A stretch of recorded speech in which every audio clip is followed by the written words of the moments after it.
আকাশটা যেন কালো মখমলের চাদরে মোড়া, তার মাঝে মাঝে বিদ্যুতের ঝিলিক চিড়ে দিচ্ছে সেই অন্ধকারকে। বাইরে তখন মুষলধারে বৃষ্টি পড়ছে। আমি গাড়ির ওয়াইপারটা সর্বোচ্চ গতিতে চালিয়েও সামনের রাস্তাটা ঠিকমতো দেখতে পাচ্ছি না। বীরভূমের এই প্রত্যন্ত গ্রামটা যে এতটা নির্জন হবে সেটাও ভাবতে পারেনি। আমি পেশায় একজন আর্কিটেক্ট। কলকাতা থেকে প্রায় ২০০ কিলোমিটার দূরে রক্তিমগড় নামের এক পুরনো নীলকুঠি সংস্কারের প্রজেক্ট পেয়েছি। কুঠিটা প্রায় ১৫০ বছরের পুরনো। স্থানীয় লোকদের মুখে শোনা যায় এই নীলকুঠির ইতিহাস বড়ই ভয়ানক। কিন্তু আমি বিজ্ঞানে বিশ্বাসী। ভূতপ্রেত আমার কাছে নিছকই মনের ভুল। রাত তখন প্রায় ১১টা। জিপিএস অনেকক্ষণ আগেই সিগন্যাল হারিয়েছে। গ্রামের কাঁচা রাস্তা দিয়ে গাড়ি চালাতে চালাতে অবশেষে একটি বিশাল লোহার গেটের সামনে এসে থামলাম। গেটের ওপর মরিচা ধরা ফলকে অস্পষ্টভাবে লেখা লর্ড হ্যামিল্টনের কুঠি। গাড়ির হর্ন বাজাতেই গেটটা ক্যাচ ক্যাচ শব্দ করে নিজে থেকেই খুলে গেল। আমার শিরদাঁড়া দিয়ে একটা ঠান্ডা স্রোত বয়ে গেল। নিজেকে বোঝালাম হয়তো বাতাসের তোড়ে খুলেছে। গাড়িটা পটিকোতে দাঁড় করিয়ে নামলাম। বিশাল থামওয়ালা বাড়িটা অন্ধকারে এক অতিকায় দানবের মতো দাঁড়িয়ে আছে। কে কে ওখানে? অন্ধকার বারান্দা থেকেই একটি লণ্ঠন হাতে বেরিয়ে এলেন এক বৃদ্ধ। গায়ের চামড়া কুচকানো, চোখের মণি দুটো ঘোলাটে। আমি রামশরণ, এই বাড়ির কেয়ারটেকার। আমি অনির্বাণ, কলকাতা থেকে এসেছি। আপনাকে তো চিঠি দেওয়া হয়েছিল। রামশরণ মাথা নাড়লেন। হ্যাঁ বাবু, জানি, কিন্তু এত রাতে না এলেই পারতেন। এই জায়গাটা ভালো নয়। আমি হাসলাম। কেন, ভূত আছে নাকি?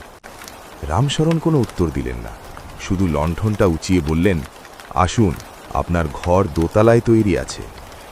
তারপর আমি আর কেয়ারটেকার ঘরের দিকে রওনা দিলাম। বিশাল হলঘর, মাঝখানে ঝাড় লণ্ঠন ঝুলছে যাতে ধুলোর পুরো আস্তরণ। কাঠের সিঁড়ি দিয়ে ওঠার সময় প্রতিটি ধাপে অদ্ভুত শব্দ হচ্ছিল। আমাকে দোতলার দক্ষিণ দিকের একটা বড় ঘরে দেওয়া হলো।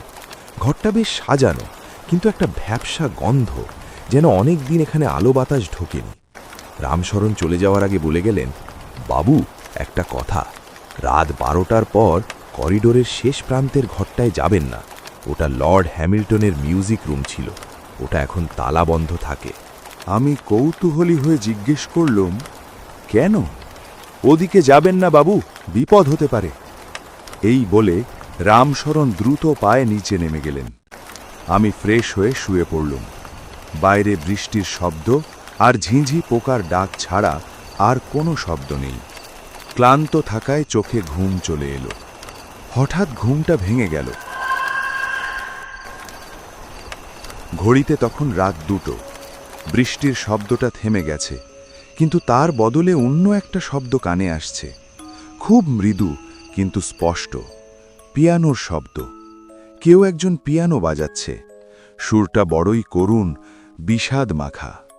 আমি উঠে বসলুম। শব্দটা আসছে করিডোরের শেষ প্রান্ত থেকে, সেই মিউজিক রুম থেকে।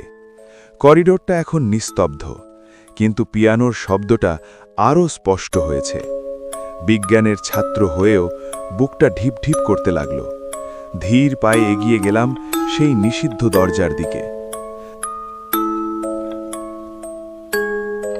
দরজার কাছে আসতেই শব্দটা থেমে গেল। সব চুপ।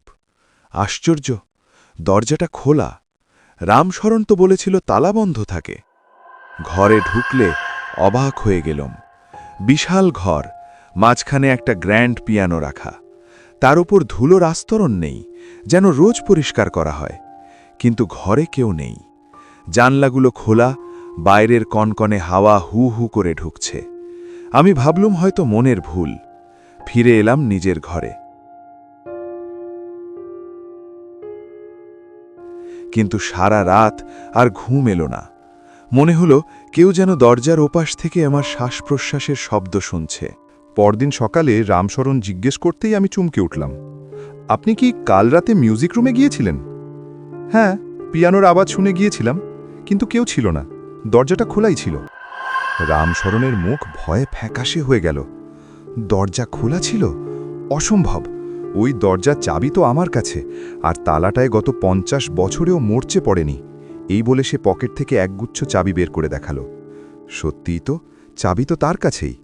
আমি যুক্তি দিয়ে ব্যাপারটা ওড়াতে চাইলাম, কিন্তু মনের খটকাটা গেল না। স্থানীয় এক চায়ের দোকানে বসে সে নীলকুঠির আসল ইতিহাসটা জানলাম। আচ্ছা কাকা, এই নীলকুঠির আসল রহস্যটা কি? হ্যাঁ সাহেব, আজ থেকে 150 বছর আগে লর্ড হ্যামিল্টন এখানে নীল চাষ করাতেন। তিনি ছিলেন অত্যন্ত নিষ্ঠুর, কিন্তু তার স্ত্রী লেডি এলিজাবেথ ছিলেন পিয়ানো বাজাতে খুব ভালোবাসতেন। তাদের বাড়িতে এক বাইজি আসত, নাম মঞ্জুরি। হ্যামিল্টন মঞ্জুরির রূপে মুগ্ধ হয়ে এলিজাবেথকে অবহেলা করতে শুরু করেন। এক রাতে মদ্যপ হ্যামিল্টন মঞ্জুরিকে জোর করে মিউজিক রুমে আটকে রাখেন। এলিজাবেথ অপমানে আর রাগে সেই ঘরে আগুন লাগিয়ে দেন। মঞ্জুরি পুড়ে মারা যায়, আর পিয়ানোর তারে পেঁচিয়ে তার মৃত্যু হয়, বড় করুণভাবে। শোনা যায় আজও অমাবস্যার রাতে সেই পিয়ানো বাজে, আর শোনা যায় মঞ্জুরি নুপুরের শব্দ। গল্পটা শুনে আমার গা শিউরে উঠল, কিন্তু নিজেকে বোঝালাম এগুলো সব গ্রামের কুসংস্কার। আজকের রাতটা যেন আরও ভয়ানক। আমি জানলা বন্ধ করতে গিয়ে দেখলাম বাগানের দিকে একটা ছায়া দাঁড়িয়ে আছে। বিদ্যুতের আলোয় মনে হলো এক নারী মূর্তি, লাল শাড়ি পরা, কিন্তু মুখটা দেখা যাচ্ছে না। পরের মুহূর্তেই অন্ধকার, আর কিছুই নেই। রাত যখন 2:30, আবার সেই সুর। এবার পিয়ানোর সাথে মিশেছে ঘুঙুরের শব্দ। শব্দটা করিডোর দিয়ে এগিয়ে আসছে দরজার দিকে। আমি বিছানায় উঠে বসলাম, শরীর ঘামে ভিজে গেছে।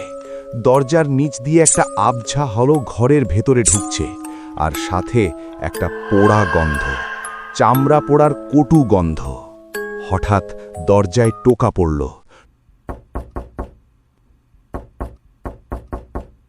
সাহস সঞ্চয় করে চিৎকার করে উঠলাম, কে? রামশরণ? উপাস থেকে কোনো উত্তর এলো না, শুধু এক খিলখিল হাসির শব্দ। এটা কোনো মানুষের হাসি নয়।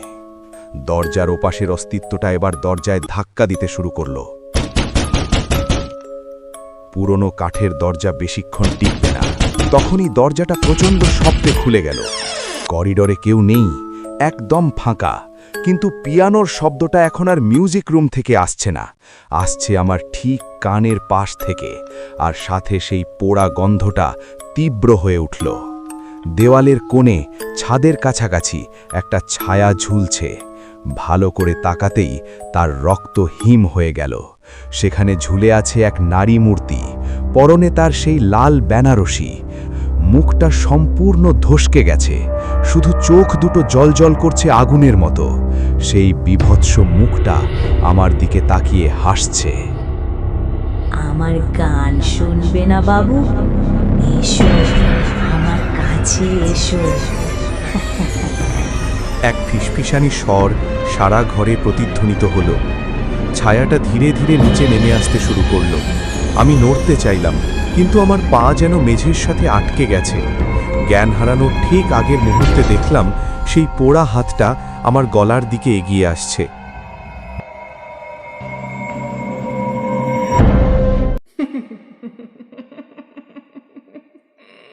আমার গান শুনবে না বাবু? এসো, আমার কাছে এসো। বন্ধুরা, আমাদের গল্পটি তোমাদের কেমন লাগলো তা অবশ্যই কমেন্টে জানিও। আর তোমাদের জীবনেও যদি এমন কোনো রহস্যময় গল্প থেকে থাকে, তাহলে সেই গল্পটা লিখে কমেন্ট করে দিও। পরবর্তী ভিডিওতে তোমাদের সেই গল্পটি তুলে ধরা হবে এই চ্যানেলেই।